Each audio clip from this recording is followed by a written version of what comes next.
adalah lagu inspirasi dari Roh Kudus. 10 tahun yang lalu saya menemukan lagu ini.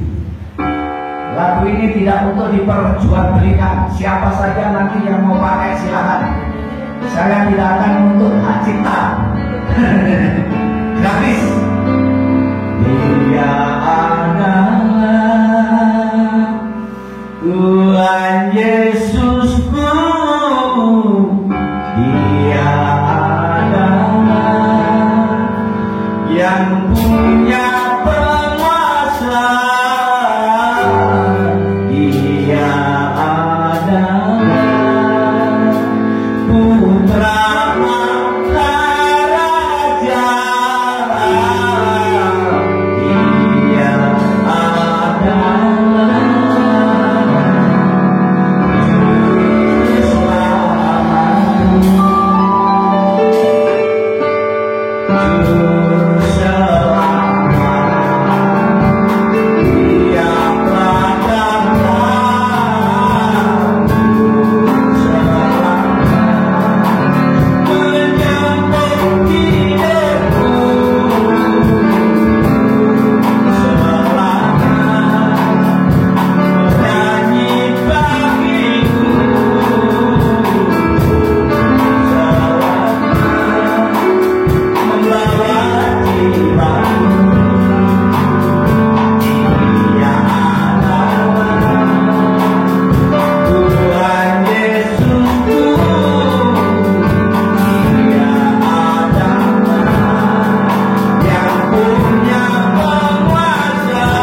sehingga kami paham dan mengerti bahwa lewat penderitaan dan kematian di kayu salib kami semua beroleh selamat, kami beroleh kehidupan yang kekal, dan kami beroleh segala kelimpahan, bahkan kemuliaan bagi kami semua.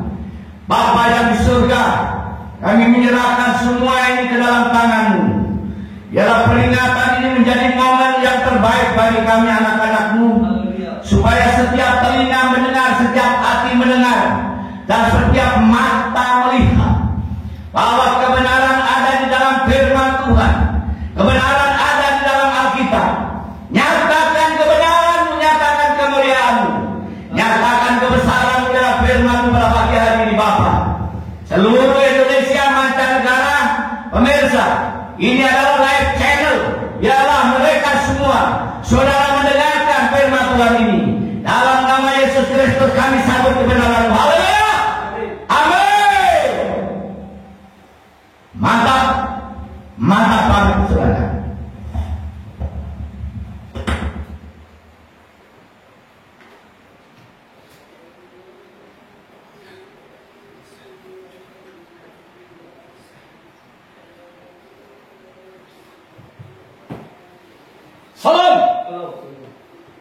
Salam damai sejahtera di dalam nama Yesus Kristus Tuhan Allah kita. Haleluya.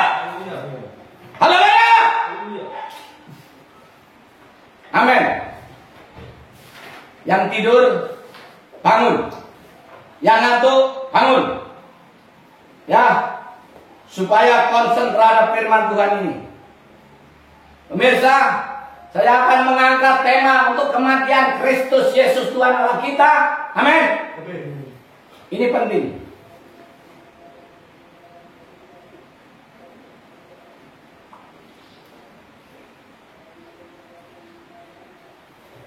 Saudara yang kekasih, kebenaran ini diberitakan sejak dunia itu lahir, sejak kejadian, bahwa ada Mesias yang akan datang di dalam dunia ini. Ada pemimpin yang besar yang akan datang di dalam dunia ini. Ini adalah yang ditunggu-tunggu oleh dunia ini, terutama umat Israel. Menunggu seorang pemimpin yang besar, yaitu untuk membela bangsa Israel pada saat itu. Ini yang ditunggu-tunggu, yaitu seorang Mesias, artinya pemimpin. Nah, pemirsa, di sini dari kejadian hingga sampai pada akhirnya Malaiki ini mengantar perjalanan Kristus Yesus sebagai Tuhan Allah kita dan Juru Selamat kita. Amin. Nah, ini mengantarkan Mesias itu, pemimpin yang besar itu. Ya, oleh sebab itu kita harus menerima adanya kedatangan Mesias ini dan harus menerima adanya pemimpin yang besar ini. Sehingga setiap orang menjadi percaya dan setiap orang diselamatkan. Amin. Tujuan kita untuk percaya itu untuk selamat. Tujuan kita percaya itu untuk masuk surga. Tujuan kita percaya kepada Yesus itu untuk dimuliakan, ditinggikan di bumi maupun di surga. Ya, siapa yang memuliakan nama Yesus Kristus, yang mengaku dengan mulut, menyimpan dalam hatinya bahwa Yesus Kristus adalah Tuhan, maka diselamatkan, dimuliakan, diberkati. Amin. Itulah tujuan hidup. Baik pemirsa, saya akan membuka langsung di dalam kitab Nabi Yesaya sebagai perantara yang pertama di sini ya. Kitab Nabi Yesaya pasal yang ke-23 ini adalah referensi, ya, mendengar, memperlihatkan bahwa apa yang akan terjadi dan siapa yang harus terjadi di dalam kitab ini, yaitu Yesaya pasal 53 dari ayat 1 sampai ayat yang ke-12 mengatakan, ayo kita baca bersama-sama, yaitu sebagai ganti, ya. Karena ia telah menyerahkan nyawanya ke dalam maut, dan karena ia terhitung di antara pemberontak-pemberontak, sekalipun ia menanggung dosa banyak orang dan berdoa untuk pemberontak-pemberontak itu. Ya, ini ayat yang ke-12. Ayat yang berikut yang pertama, yaitu mengatakan, siapakah yang percaya kepada berita yang kami dengar. Ini kitab Nabi Yesaya mengatakan. Dan kepada siapakah tangan kuasa, kekuasaan Tuhan dinyatakan. Sebagai tarung ia tumbuh di hadapan Allah dan sebagai tunas dari tanah kering. Ia tidak tampan dan semaraknya pun tidak ada sehingga kita memandang dia, dan rupa pun tidak sehingga kita menginginkannya. Ia dihina dan dihindari orang, seorang yang penuh kesengsaraan dan yang biasa menderita kesakitan. Ia sangat dihina sehingga orang menutup mukanya terhadap dia, dan bagi kita pun dia tidak masuk hitungan. Tetapi sesungguhnya penyakit kitalah yang ditanggungnya, dan kesengsaraan kita yang dipikulnya. Padahal kita mengira dia kena tulah, dipikul dan ditindas Allah. Tetapi dia tertikam oleh karena pemberontakan kita, Dia diremukkan oleh karena kejahatan kita. Ganjarannya mendatangkan keselamatan bagi kita ditimpakan kepadanya, dan oleh bilur-bilurnya kita menjadi sembuh. Kita sekalian sesat seperti domba, masing-masing kita mengambil jalannya sendiri, tetapi Tuhan telah menimpakan kepadanya kejahatan kita sekalian. Dia dianiaya, tetapi dia membiarkan diri ditindas dan tidak membuka mulutnya. Seperti anak domba yang dibawa ke pembantaian, seperti induk domba yang keluh di depan orang-orang yang menggunting bulunya, ia tidak membuka mulutnya. Sesudah penahanan dan penghukuman ia terambil, dan tentang nasibnya siapakah yang memikirkannya? Sesungguhnya ia terputus dari negeri orang-orang hidup, dan karena pemberontakan umatku ia kena tulah.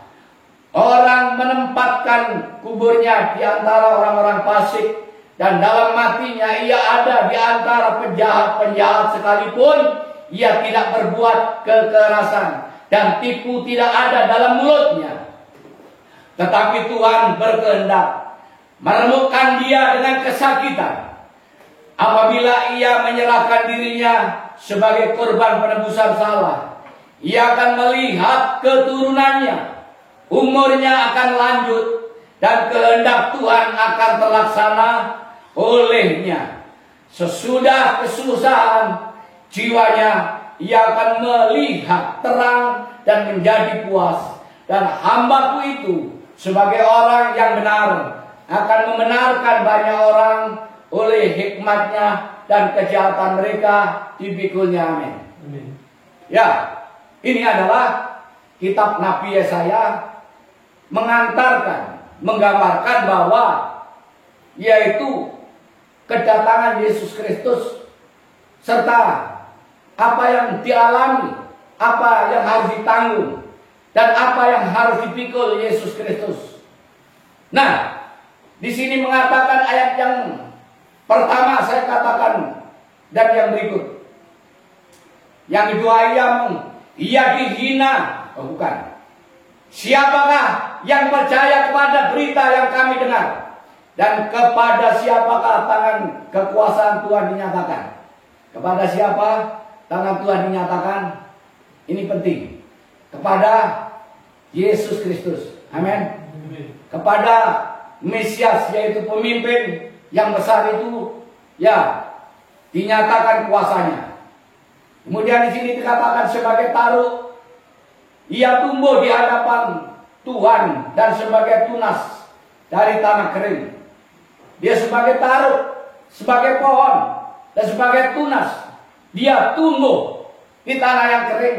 Artinya apa? Di dalam kesulitan. Tumbuh di tanah yang kering itu artinya Yesus lahir itu dalam kondisi yang susah, yang sulit. Karena itu ia harus mencari tempat penginapan, tidak menemukan tempat penginapan ketika mau dilahirkan oleh Bunda Maria, tetapi hanya menemukan sebuah kandang domba. Sehingga disitulah Kristus lahir. Dan kemudian seterusnya dan seterusnya. Dia mengalami berbagai penderitaan, dia mengalami berbagai ancaman oleh Herodes, ancaman oleh orang-orang Farisi. Dia dicari, harus dibunuh, dia dicari, ya, Herodes. Sehingga banyak korban bayi-bayi yang harus dibunuh. Oleh sebab untuk mencari bayi yang lahir yang harus dibunuh ini. Karena apa? Herodes ketakutan ketika nanti bayi ini menjadi besar dan menggantikan pemimpin itu. Karena apa? Itu adalah Mesias yang akan menjadi pemimpin besar yang ada di dunia ini. Jadi takut nanti kepemimpinannya tergantikan. Oleh sebab itu di sini bayi-bayi yang laki dibunuh. Ya, sehingga apa? Yesus dilarikan ke Mesir pada saat itu karena apa? Ya, karena perintah malaikat utusan Allah itu sendiri supaya pergi ke Mesir untuk menyelamatkan bayi Yesus itu. dan Yesus tinggal di Mesir. Setelah beberapa lama Yesus dibawa kembali lagi karena situasinya sudah aman. Herodes mati. Ya, Herodes mati, maka Yesus dibawa kembali ke Mesir. Nah, di sini dikatakan sebagai taruh ia tumbuh di hadapan Tuhan, dan sebagai tunas dari tanah yang kering. Tadi gambarannya adalah kesulitan dan penderitaan. Ia tidak tampan dan semaraknya pun tidak ada sehingga kita memandang dia, dan rupa pun tidak sehingga kita menginginkannya. Jadi siapa yang mau dengan kondisi Yesus Kristus pada saat itu? Ya, banyak orang yang menolak Yesus Kristus, banyak manusia yang mengancam Yesus Kristus. Ya, banyak orang yang menghina Yesus Kristus. Ya, kita lihat di seputar salibnya, kita lihat di seputar penderitaannya ketika diiring, diludahi dia, dicambuk, dipukuli, dihina, diolok-olokkan di sepanjang perjalanan, hingga sampai di kayu salib pun Kristus dihina. Ya, itulah gambarannya. Ia dihina dan dihindari orang, seorang yang penuh kesengsaraan dan yang biasa menderita kesakitan.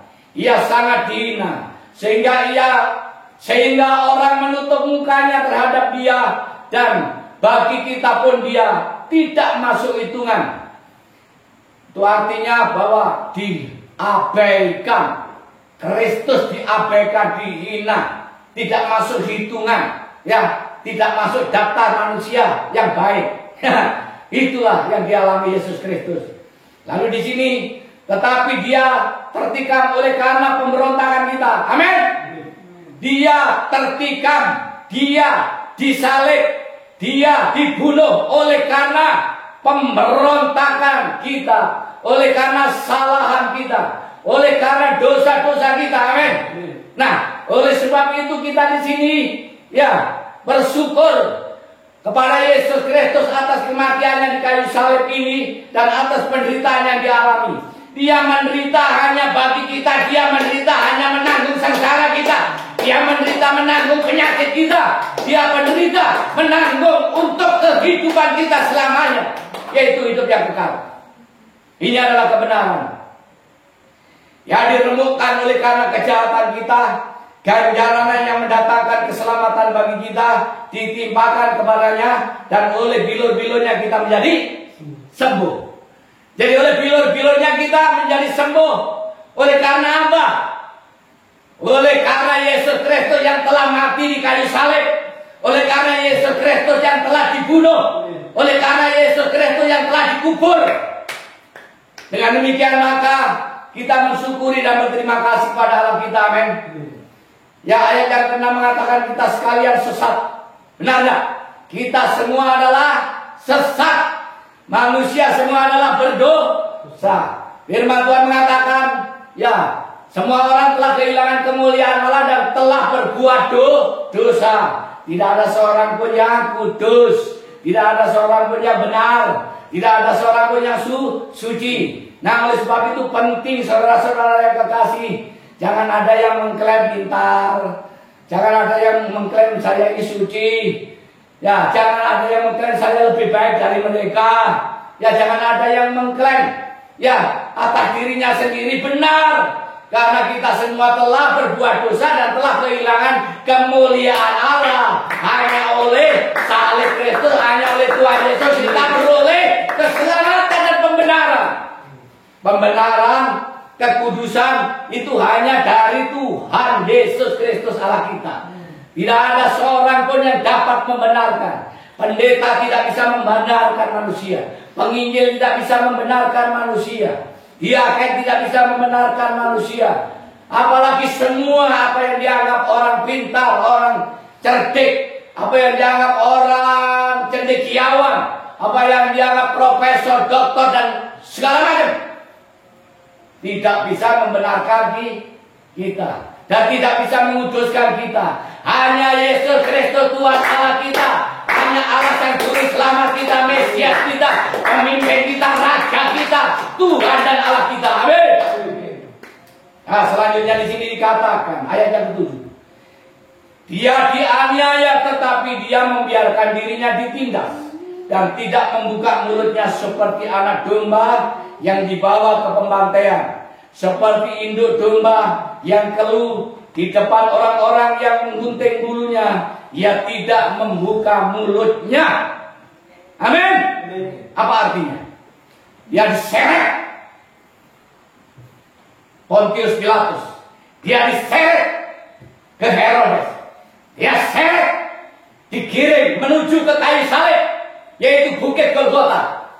Dia bungkam mulutnya, tidak ada perlawanan, tidak melawan, tidak memberontak. Itu adalah Yesus Kristus Tuhan Allah kita. Coba, kalau kita jangankan diseret, kesenggol aja sudah menteleng. Gini. Ya, jangankan kesenggol, kesinggung dengan kata-kata aja tuh. Gitu ya. Itulah manusia. Makanya manusia itu tidak ada yang benar. Manusia itu semua salah. Manusia itu semua berdosa. Tetapi Yesus tidak ada kesalahan sedikit pun, tidak ada cacat, tidak ada celah. Yesus di sini adalah kudus, Yesus adalah suci, Yesus adalah benar. Itu adalah firman Tuhan yang berbicara. Jadi kebenaran tidak ada di dalam manusia, kebenaran hanya ada di dalam Yesus Kristus sebagai Tuhan Allah kita. Amin. Allah kita benar, Allah kita kudus, Allah kita suci, Allah kita hebat, Allah kita dahsyat, Allah kita luar biasa. Amin. Amin. Nah, ya ini supaya keringatnya keluar. Ya, kalau Bapak tidak teriak ini nanti keringatnya tidak keluar. Ya kalau keringat keluar kan sehat. Kalau pekerjaannya seorang pendeta itu kan hanya khotbah. Ya tidak mau menjangkul, tidak mau brojul, ya tidak mau olahraga dan lain sebagainya. Akhirnya apa? Ya keringatnya mengendap. Jadi gemuknya gemuk gembrot. Kenapa? Makanya saya jadi pendeta, saya lari-lari pemirsa. Saya pagi itu hari Senin sampai hari Rabu jogging. Setelah itu push up.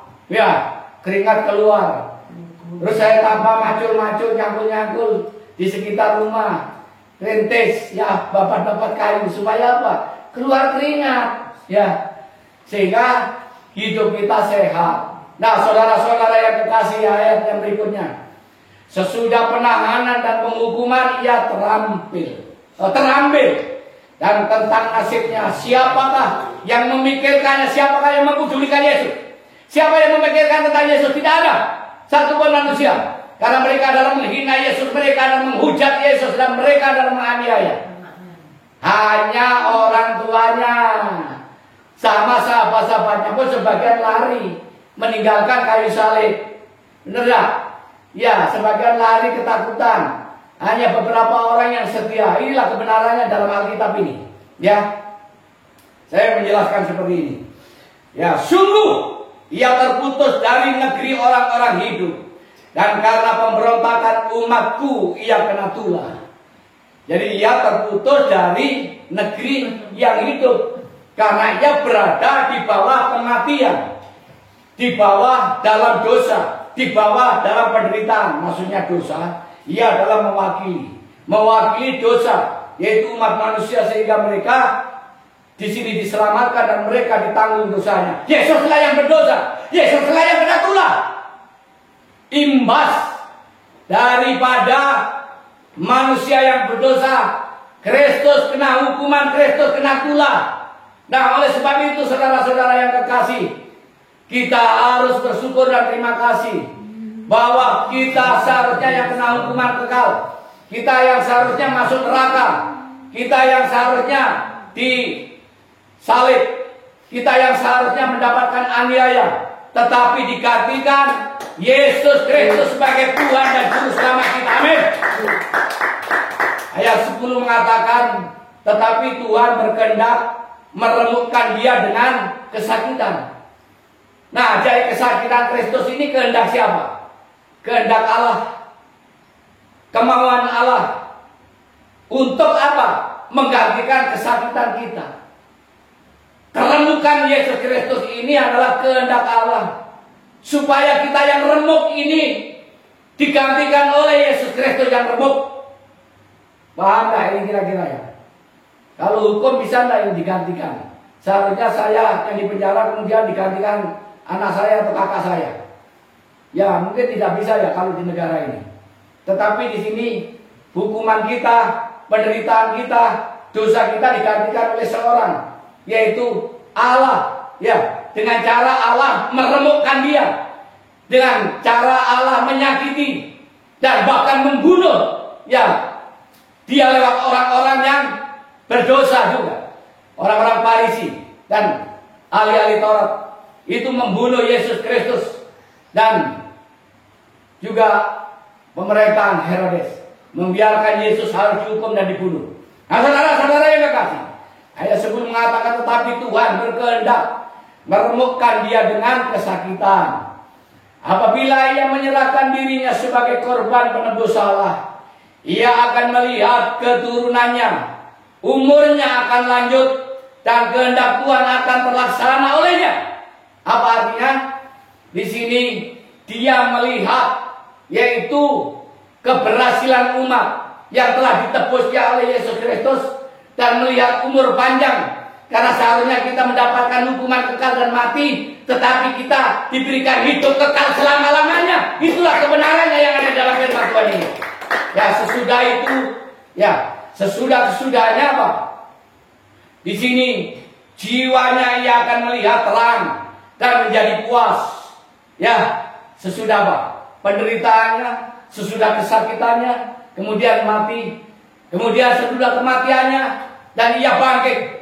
Ya, setelah ia mati dan bangkit dan hidup, dia melihat terang benderang, terang yang menyala-nyala, terang yang sungguh terang, yaitu terang surgawi, terang yang dari Allah itu sendiri menerangi dunia bagi umatnya, bagi orang-orang yang percaya kepada dia. Bagi yang percaya mendapatkan terang kelanjutan, yaitu mendapatkan kehidupan kelanjutan, yaitu hidup kekal olehnya, oleh penderitaan, oleh kesengsaraan, dan oleh kematiannya. Yesus Kristus telah mati di kayu salib. Yesus Kristus telah dikuburkan. 3 hari kemudian Yesus Kristus telah bangkit dari antara orang mati. Itulah kebenaran firman Tuhan lewat kitab Nabi Yesaya ini. Amin. Tuhan memberkati. Jangan di mata ini aku mau nyanyi lagu yang itu, bukan lagu yang ini, lagu yang gratis.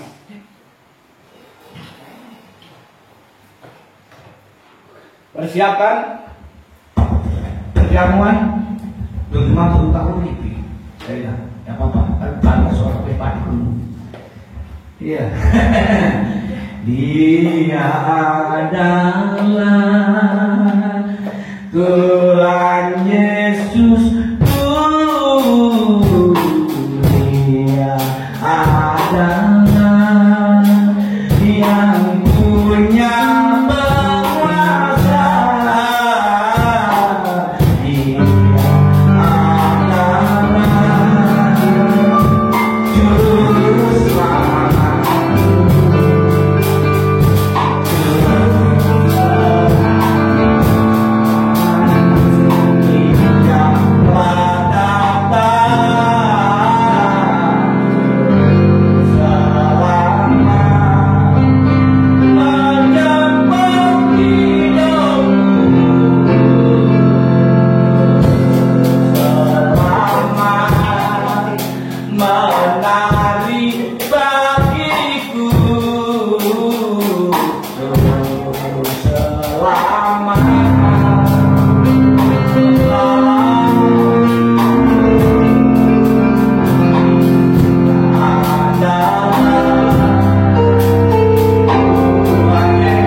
roti perjamuan kita,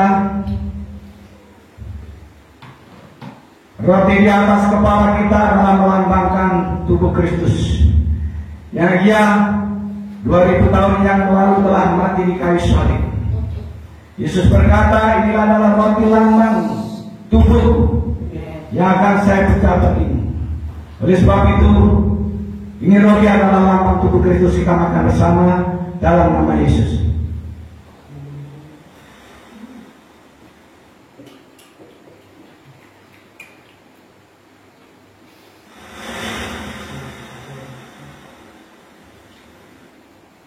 Angkatlah cawanmu.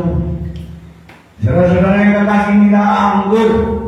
Anggur ini adalah lambang penderitaan Yesus Kristus di kayu salib. Yesus Kristus ketika di kayu salib dicambuk dengan kawat duri, kemudian keluar darahnya dan mengalir, lalu ditikam dengan tombaknya, maka dia keluar darah putih, tandanya ia mati. Oleh sebab itu, saudara-saudara yang kekasih, ini adalah anggur lambang darah Kristus yang telah tercurah di kayu salib. Kita minum bersama dalam nama Yesus.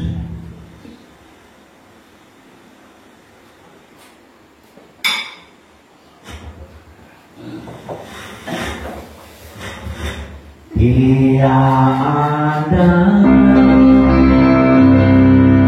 Tuhan Yesusku,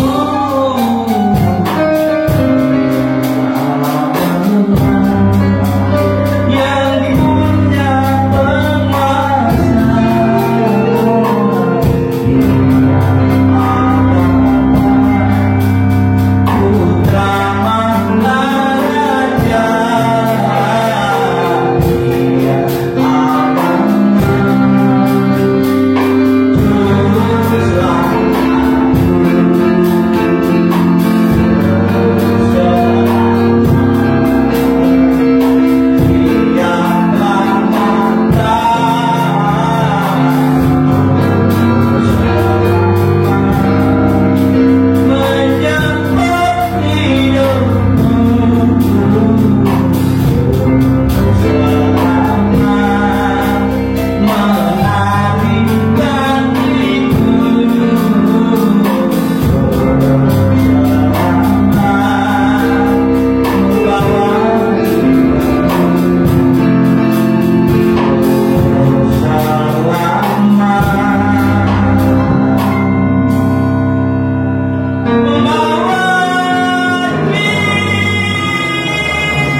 Nanti ke next.